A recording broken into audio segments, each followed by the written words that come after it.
ആകാശവാണി. നമസ്കാരം. പ്രാദേശിക വാർത്തകൾ വായിക്കുന്നത് കൃഷ്ണ പ്രകൃതി.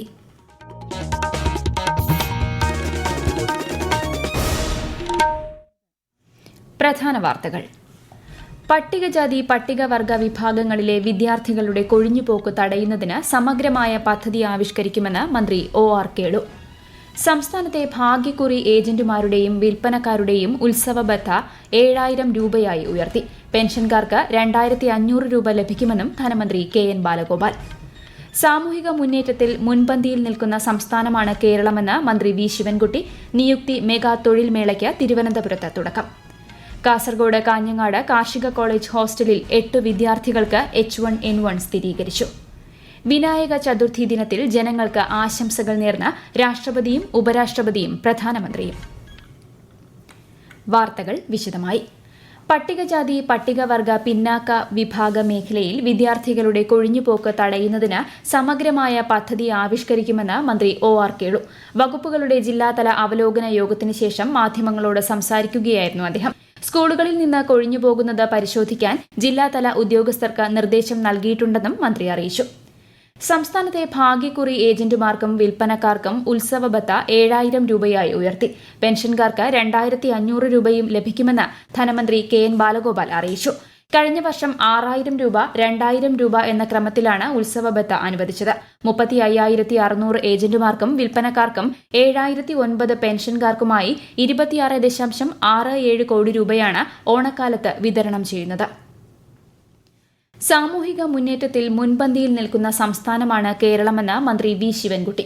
നിയുക്തി മെഗാ തൊഴിൽ മേള തിരുവനന്തപുരത്ത് ഉദ്ഘാടനം ചെയ്യുകയായിരുന്നു മന്ത്രി. 2022 വർഷം അടിസ്ഥാനമാക്കി വ്യവസായ സൌഹൃദ അന്തരീക്ഷം സൃഷ്ടിക്കുന്ന സംസ്ഥാനങ്ങളുടെ പട്ടികയിൽ കേരളം ഒന്നാമതെത്തിയത് മന്ത്രി എടുത്തു പറഞ്ഞു. തൊഴിലില്ലായ്മ പരിഹരിക്കുന്ന കാര്യത്തിൽ കേരളം ശ്രദ്ധ കേന്ദ്രീകരിക്കുന്നതായും മന്ത്രി വ്യക്തമാക്കി. കാസർഗോഡ് കാഞ്ഞങ്ങാട് കാർഷിക കോളേജ് ഹോസ്റ്റലിൽ 8 വിദ്യാർത്ഥികൾക്ക് H1N1 സ്ഥിരീകരിച്ചു. കടുത്ത പനിയെ തുടർന്ന് കാസർഗോഡ് സർക്കാർ ആശുപത്രിയിൽ നടത്തിയ സ്രവ പരിശോധനയിലാണ് രോഗം സ്ഥിരീകരിച്ചതെന്ന് ജില്ലാ മെഡിക്കൽ ഓഫീസർ ഡോക്ടർ എ.വി. രാംദാസ് അറിയിച്ചു. കേന്ദ്ര സഹമന്ത്രി ജോർജ് കുര്യൻ ഇന്ന് പാലക്കാടും കോഴിക്കോടും വിവിധ പരിപാടികളിൽ പങ്കെടുക്കും. NIT കാലിക്കറ്റിൽ വൈകുന്നേരം നടക്കുന്ന 20ാമത് ബിരുദദാന ചടങ്ങിൽ കേന്ദ്രമന്ത്രി പങ്കെടുക്കും.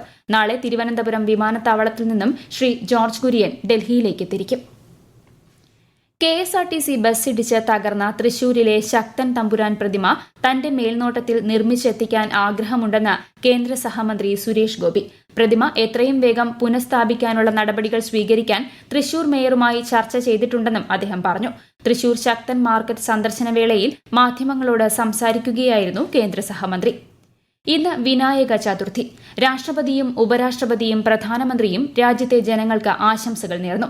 ഗണേശോത്സവത്തോടനുബന്ധിച്ച് 10 ദിവസം നീളുന്ന ആഘോഷ പരിപാടികൾക്കും ഇന്ന് തുടക്കമായി. സംസ്ഥാനത്തെ വിവിധ ക്ഷേത്രങ്ങളിലും വിനായക ചതുർത്ഥി ദിനത്തിൽ വൻ തിരക്കാണ് അനുഭവപ്പെടുന്നത്.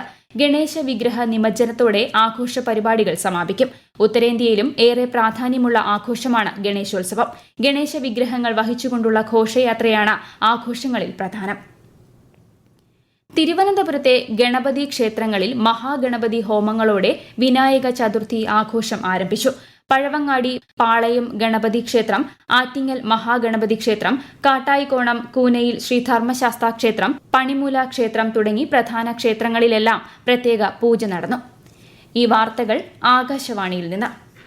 ആകാശവാണി തിരുവനന്തപുരം പ്രാദേശിക വാർത്താ വിഭാഗം അവതരിപ്പിക്കുന്ന പ്രത്യേക പരിപാടിയായ നല്ല വാർത്ത ഇന്ന് വൈകുന്നേരം 6:40 പ്രക്ഷേപണം ചെയ്യും. ഇന്ന് 6:30 പ്രാദേശിക വാർത്തകൾക്ക് ശേഷം നല്ല വാർത്ത കേൾക്കാവുന്നതാണ്. ഉപരാഷ്ട്രപതി ജഗ്ദീപ് ധൻകർ ഇന്ന് ഉത്തർപ്രദേശ് സന്ദർശിക്കും. ഖൊരഗ്പൂർ ജില്ലയിലെ ആദ്യ സൈനിക സ്കൂൾ അദ്ദേഹം ഉദ്ഘാടനം ചെയ്യും. തുടർന്ന് ഖൊരഗ്നാഥ് ക്ഷേത്രവും സന്ദർശിക്കും. ജഗദ്ഗുരു റാം ഭദ്രാചാര്യ ദിവ്യാംഗ് സർവകലാശാല സംഘടിപ്പിക്കുന്ന ദേശീയ സെമിനാറിൽ ഉപരാഷ്ട്രപതി അധ്യക്ഷനാകും. Morgan Stanley Capital International company MSCIയുടെ എമർജിംഗ് മാർക്കറ്റ് ഇൻവെസ്റ്റിബിൾ മാർക്കറ്റ് സൂചികയിൽ ചൈനയെ പിന്തള്ളി ഇന്ത്യ.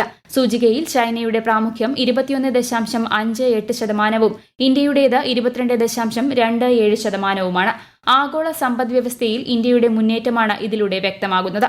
ബൃഹത്തായ സാമ്പത്തിക സാഹചര്യങ്ങൾക്ക് ഊന്നൽ നൽകിയാണ് ഈ നേട്ടം കൈവരിക്കാൻ ഇന്ത്യയെ സഹായിച്ചതെന്ന് വിലയിരുത്തുന്നു.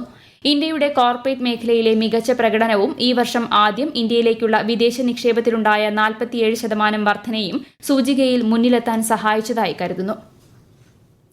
പ്രതിപക്ഷ നേതാവ് VD സതീശന് ADGPയുമായും RSSുമായും ബന്ധമെന്ന് PV Anwar MLA. Punarjani case അട്ടിമറിക്കാൻ ശ്രമം നടത്തിയതായും MLA ആരോപിച്ചു. തൃശൂരിലും BJPക്ക് വേണ്ടി പ്രവർത്തിച്ചത് കോൺഗ്രസ് ആണെന്നും PV അൻവർ പറഞ്ഞു. ADGPയുടെ കൂടിക്കാഴ്ചയ്ക്ക് LDFന് ബന്ധമില്ലെന്നും വാർത്ത സത്യമാണെങ്കിൽ ഗൌരവകരമാണെന്നും CPI സംസ്ഥാന സെക്രട്ടറി ബിനോയ് വിശ്വം പ്രതികരിച്ചു. അതേസമയം ADGP RSS നേതാവുമായി കൂടിക്കാഴ്ച നടത്തിയെന്ന വാർത്ത തെറ്റാണെന്ന് BJP സംസ്ഥാന അധ്യക്ഷൻ K സുരേന്ദ്രൻ പറഞ്ഞു.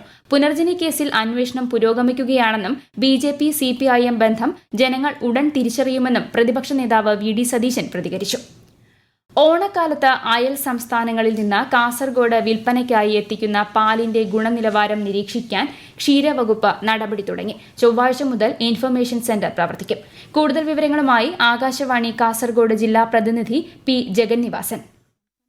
സിവിൽ സ്റ്റേഷനിൽ ക്ഷീരവികസന വകുപ്പിന്റെ ഗുണനിയന്ത്രണ ലാബിലാണ് ഇൻഫർമേഷൻ സെന്റർ പ്രവർത്തിക്കുക. പാൽ ഉൽപാദകർക്കും ഉപഭോക്താക്കൾക്കും പരിശോധനാ സംവിധാനം പ്രയോജനപ്പെടുത്താം. പരിശോധനയിൽ ഗുണനിലവാരമില്ലാത്തതും സുരക്ഷിതവുമല്ലാത്ത പാൽ കണ്ടെത്തിയാൽ തുടർ നടപടികൾക്കായി ഭക്ഷ്യസുരക്ഷാ വകുപ്പിനെ അറിയിക്കും. ഉപയോഗിക്കുന്ന പാൽ പരിശോധിച്ച് ലഭിക്കാൻ താൽപര്യമുള്ള ഉപഭോക്താക്കൾ 200 മില്ലി പാലുമായി കാസർഗോഡ് സിവിൽ സ്റ്റേഷനിലുള്ള ക്ഷീരവികസന വകുപ്പിന്റെ ഗുണനിയന്ത്രണ ലാബിൽ എത്തിച്ചേരണം.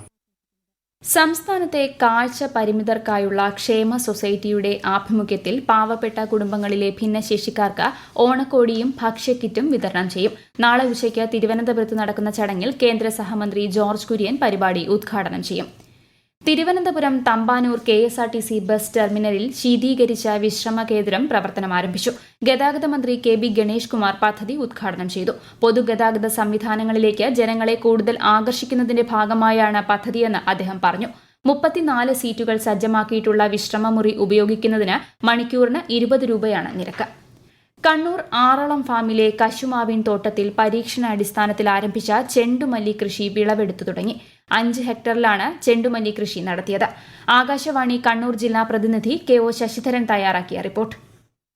വലിപ്പത്തിലും നിറത്തിലും ഗുണത്തിലും മറുനാടൻ പൂക്കളോട് കിടപിടിക്കുന്നതാണ് ആറളം ഫാമിൽ നിറഞ്ഞു നിൽക്കുന്ന ചെണ്ടുമല്ലി പൂക്കൾ. കാട്ടാനകൾ താവളമാക്കിയ 5 ഹെക്ടറോളം വരുന്ന കശുമാവിൻ തോട്ടം ചെണ്ടുമല്ലിക്കായി ഒരുക്കുകയായിരുന്നു. ചെണ്ടുമല്ലി കൃഷിയിലൂടെ ഫാമിന്റെ വരുമാനം വർദ്ധിപ്പിക്കുക എന്ന ലക്ഷ്യത്തോടെയാണ് അത്യുൽപാദന ശേഷിയുള്ള തൈകൾ ഇടവിളയായി 5 ഹെക്ടറിൽ നട്ടുവളർത്തിയത്. കൃത്യമായ ഇടവേളകളിൽ വളപ്രയോഗവും കളപറിയും നടത്തി. തോരാത്ത മഴ ആശങ്ക സൃഷ്ടിച്ചുവെങ്കിലും മികച്ച ഉൽപാദനമാണ് ലഭിച്ചത്. മലയോര മേഖലയിലും പുറത്തെയും വിപണിയിലേക്ക് മുഴുവൻ ഓണപ്പൂക്കൾ നൽകാനുള്ള ചെണ്ടുമല്ലി ഇക്കുറി ആറളത്ത് വിരിഞ്ഞിട്ടുണ്ട്.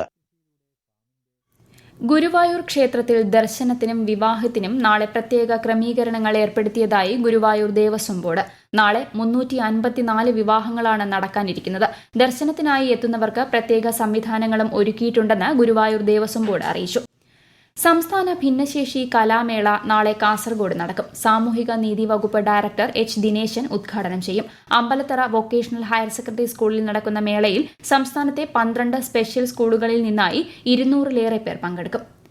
തിരുവനന്തപുരം ഐരാണിമുട്ടം ടാങ്കിൽ നിന്നുള്ള ജലവിതരണം നടത്തുന്ന പൂന്തുറ, ഭീമാപള്ളി, മാണിക്യവിളാകം തുടങ്ങിയ സ്ഥലങ്ങളിലൊഴികെ നഗരത്തിലെ ജലവിതരണം പുനഃസ്ഥാപിക്കാൻ നടപടി ആരംഭിച്ചു.